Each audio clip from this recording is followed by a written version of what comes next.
Hello and welcome to the 24th episode of Toke Signals TV, where we bring you the biggest in cannabis and hemp news stories every week. I'm Steve Elliott, your host. I'm editor of TokeSignals.com, and I'll be guiding you through the news. First of all, let's look at our Toke Signals TV bud pick of the week. This week we have a very pretty strain called Fire OG.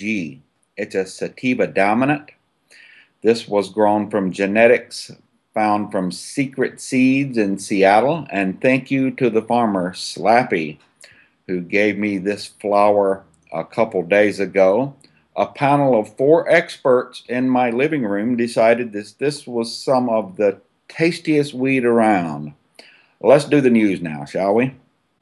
U.S. Senate Majority Leader Reid this week said that medical marijuana has value, that cannabis has value as medicine.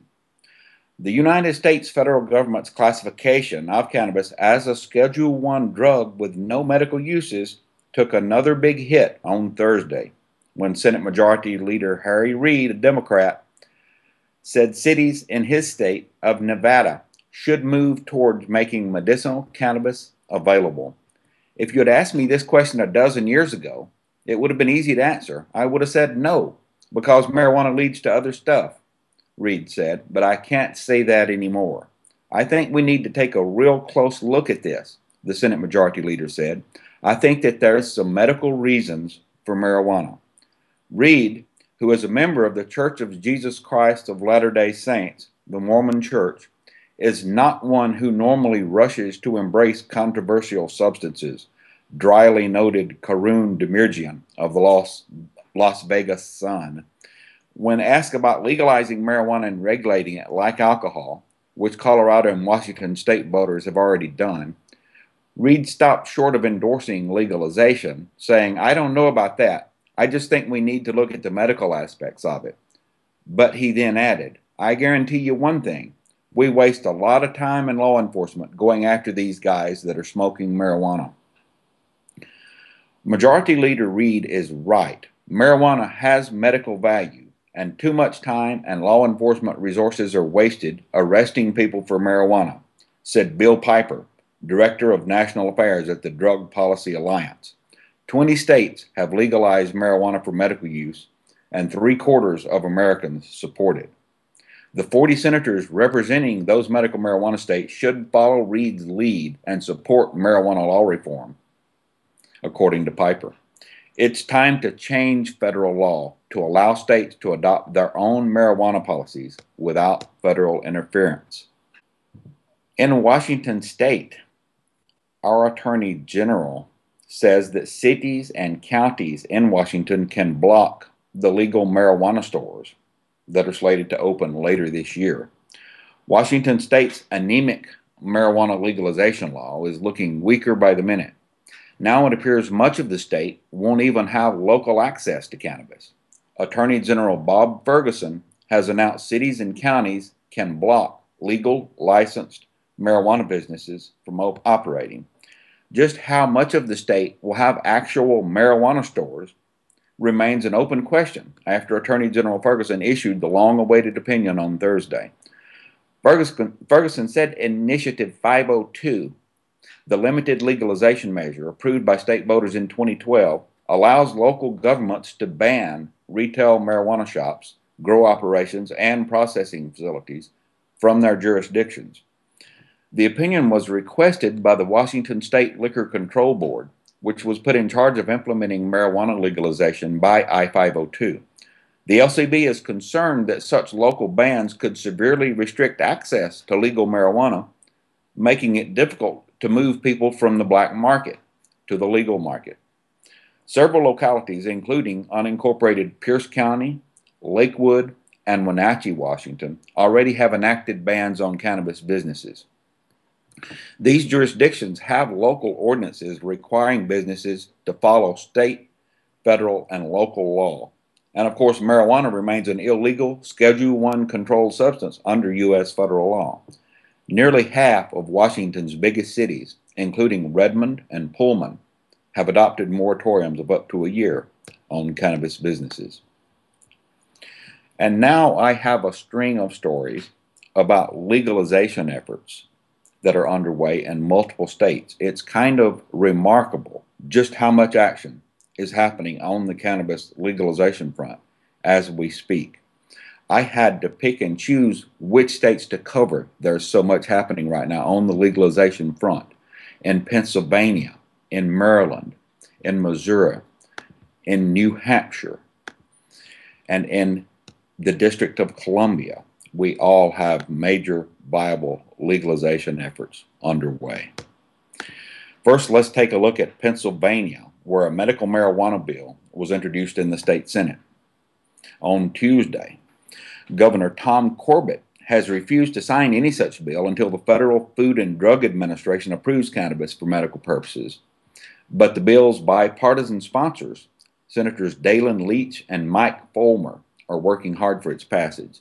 Senator Leach has kicked off a social media campaign showing children who could benefit from medicinal cannabis. Senator Fulmer plans to hold a public hearing to educate his fellow lawmakers on the benefits of medical marijuana. Children who suffer from severe epilepsy stand to benefit, the senators argue. They pointed to accounts of medicinal cannabis reducing seizures among children. This is a drug we need to get to these kids, Leach said. If it were a derivative of a yucca plant, it would be in every CVS in the country. Leach said the liquid drops used for children wouldn't contain any THC, which is the main psychoactive compound in marijuana. They would rather contain the non-psychoactive compound cannabidiol, CBD. This is the first time that Senator Leach, who has long supported medical marijuana, has enjoyed bipartisan support. He and Fulmer announced their intentions last November. This is a people issue, according to Fulmer. This is a health issue. This is about making sure people have every weapon in their arsenal to do battle with their disease.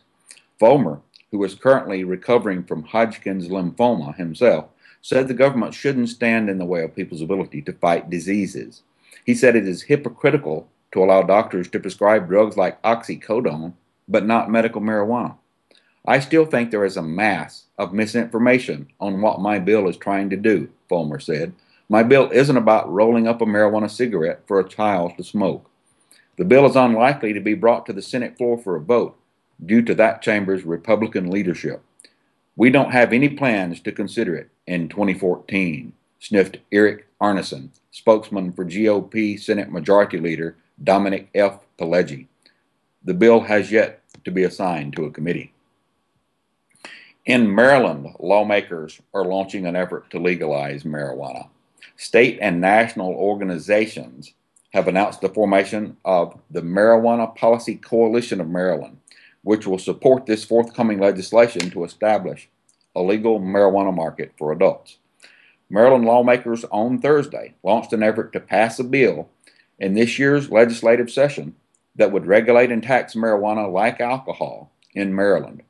Senator Jamie Raskin, Delegate Kurt Anderson, and Delegate Sheila Hickson were joined at a news conference by leaders of several state and national organizations who announced the formation of a broad coalition in support of the forthcoming legislation.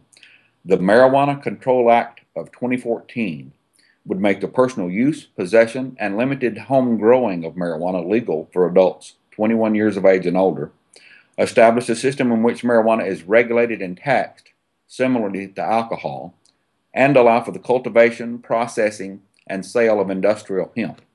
The new and expanding Marijuana Policy Coalition of Maryland includes the ACLU of Maryland, Law Enforcement Against Prohibition, the League of Women Voters of Maryland, the Marijuana Policy Project, and the Maryland State Conference of NAACP branches, among other organizations. A majority of Maryland voters, 53%, support regulating and taxing marijuana like alcohol, according to a survey conducted in late September by Public Policy Polling. Only 38% of those polled said they were opposed. Our experiment with marijuana prohibition has failed, said Senator Raskin. We got ourselves out of alcohol prohibition by regulating and taxing the product, and we should employ the same exit strategy with marijuana. If we can regulate alcohol, we can regulate marijuana. We need to understand that arresting people for marijuana use can have devastating consequences for people's ability to get jobs, housing, and education, said Delegate Anderson. Those unnecessary and misguided consequences are being concentrated in communities of color because even though marijuana use rates are the same, black Marylanders are disproportionately arrested for it. Regulating and taxing marijuana makes economic sense, according to Delegate Sheila Hickson. Revenues from adult marijuana sales would be reinvested in our communities rather than disappearing into the underground market. Why prop up drug cartels and gangs instead of licensed businesses that pay taxes and create jobs? Maryland spends too much time, energy, and money arresting people for marijuana possession, and it is disproportionately black Marylanders who are arrested, despite equal use rates among whites and blacks, said Sarah Love, Public Policy Director for the ACLU of Maryland. The status quo is unacceptable, and thankfully, a majority of voters agree. Every minute a police officer spends arresting an adult for marijuana is a minute they cannot spend addressing other, more serious crimes, said Major Neil Franklin, retired, Executive Director of Law Enforcement Against Prohibition, LEAP. It's no coincidence that the more marijuana arrests we've made over the past 4 decades, the fewer violent crimes we've solved. Marijuana is less harmful than alcohol to the consumer and to society, and that should be reflected in our laws, said Rochelle Young, legislative analyst for the Marijuana Policy Project. Marijuana prohibition has caused far more harm than marijuana itself. It's time to replace it with a more sensible, evidence-based policy.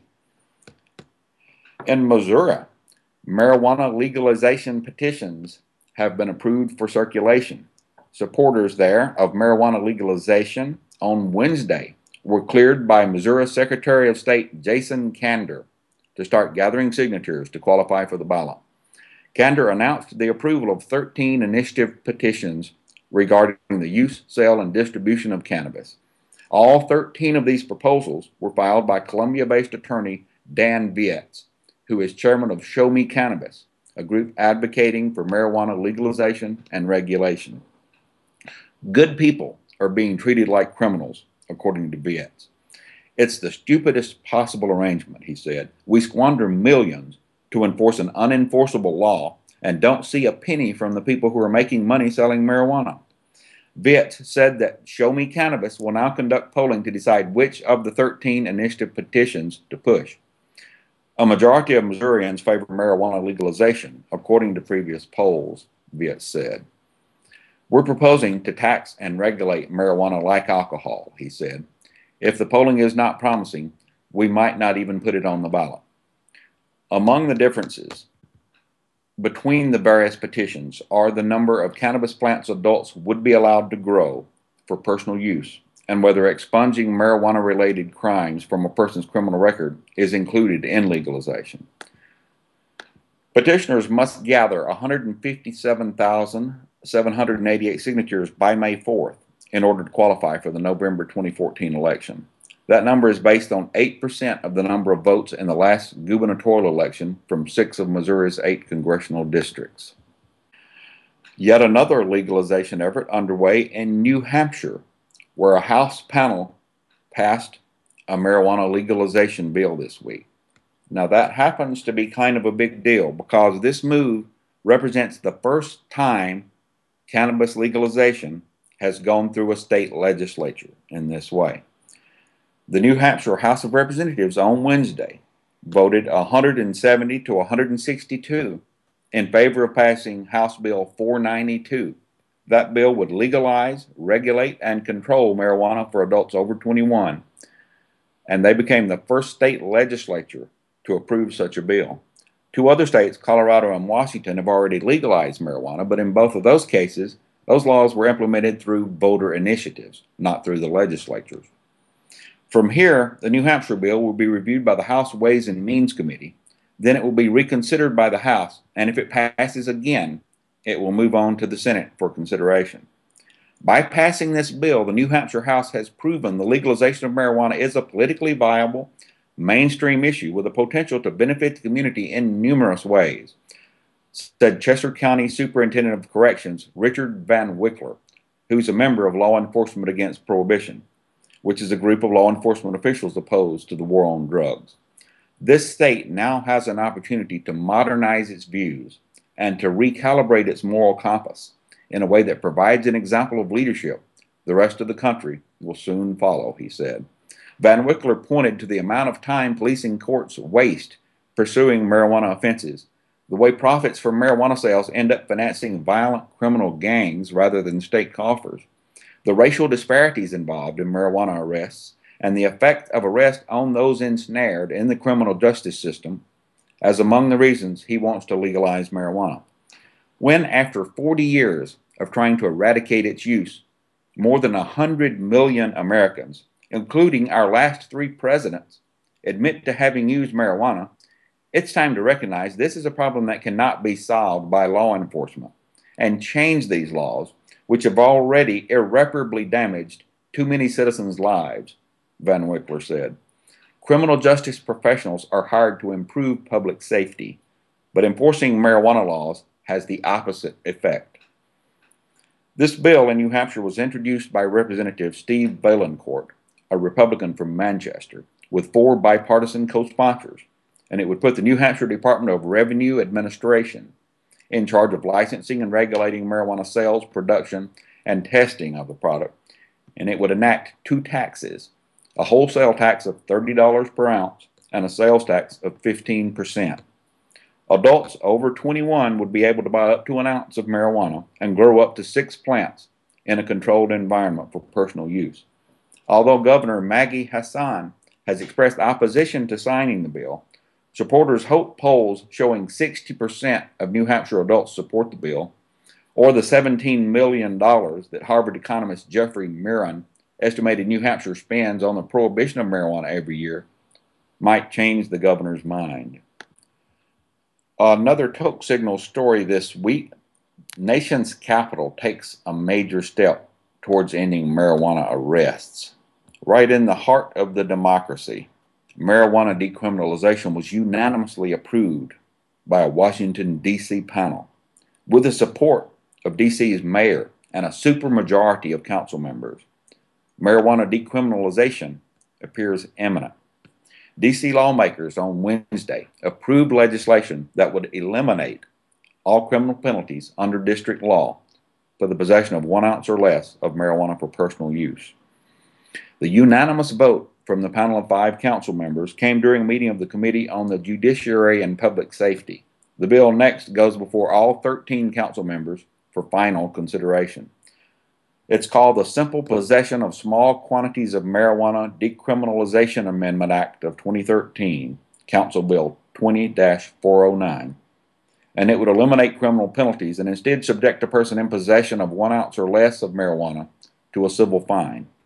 The legislation was introduced in July 2013 by Councilmember Tommy Wells, a Democrat from Ward 6, with the support of 10 out of 13 council members. Last year, the ACLU and the Washington Lawyers Committee on Civil Rights and Urban Affairs released groundbreaking reports documenting enormous racial disparities in arrests for marijuana possession in D.C. These reports found that the majority of all drug arrests in the district are for simple possession of marijuana, and the vast majority of those arrested are African Americans. Every year, thousands of people are arrested in the District of Columbia for the possession of marijuana. African Americans in D.C. are 8 times more likely to be arrested for marijuana possession than white people, even though government surveys show that both groups use marijuana at similar rates. Marijuana possession arrests have disproportionately criminalized African American residents and wasted millions of taxpayer dollars, according to Grant Smith, policy manager with the Drug Policy Alliance's Office of National Affairs.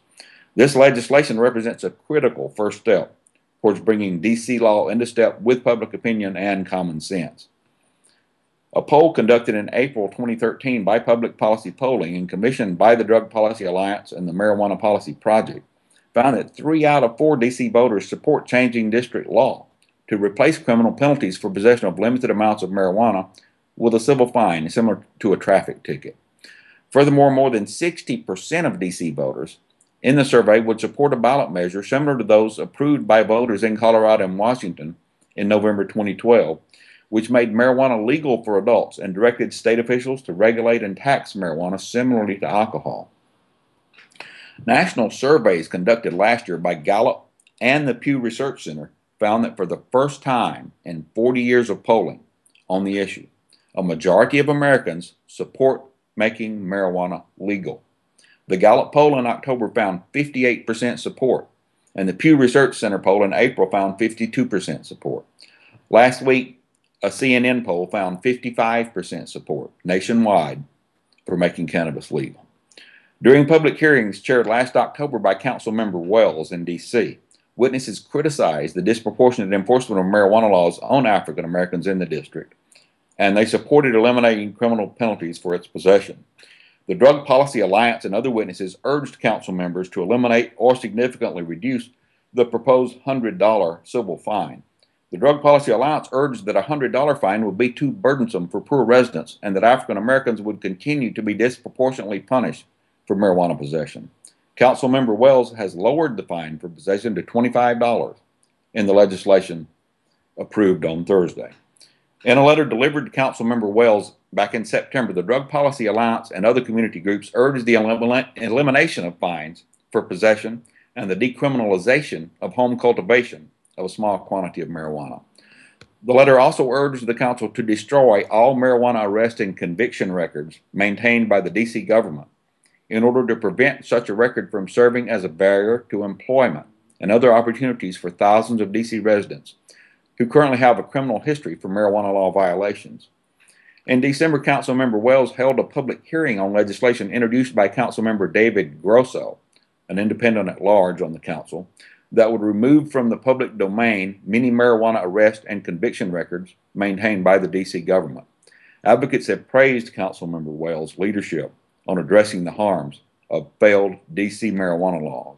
All it takes is a single arrest for a small amount of marijuana to set in motion years of denied jobs, housing applications, and other basic components to leading a self-sufficient life, according to Grant Smith. This legislation would help end harmful marijuana arrests and reverse decades of lives derailed by the enforcement of marijuana prohibition. Finally tonight, a bit of an amusing story from Colorado. Of course, you know, on January 1st, they implemented legalization with the pot stores finally opening to long lines of eager customers. Now in Colorado, the Mile 420 sign, found 148 miles outside of Denver on I-70 East, got stolen so often by souvenir-seeking stoners that the Colorado Department of Transportation has changed it to read Mile 419.99 in an attempt to fix the problem. A photo of the new 419.99 mile marker sign went viral on Twitter on Friday. So this is our way to test it out, said Amy Ford, spokesperson for the Colorado Department of Transportation. So far, it's working. It's a traffic safety thing, Ford said. It's a helpful thing to have these signs on the road, but people kept ripping them off. Apparently, the Mile 420 sign isn't the only one that's repeatedly stolen. According to Ford, the Highway Department has also had problems with pranksters stealing the Mile 69 marker. I hope you have a great week and you return with us for Toke TV again next week. I think what I'm going to do and what I advise you to do to join me is to stay lifted. I'll see you next time.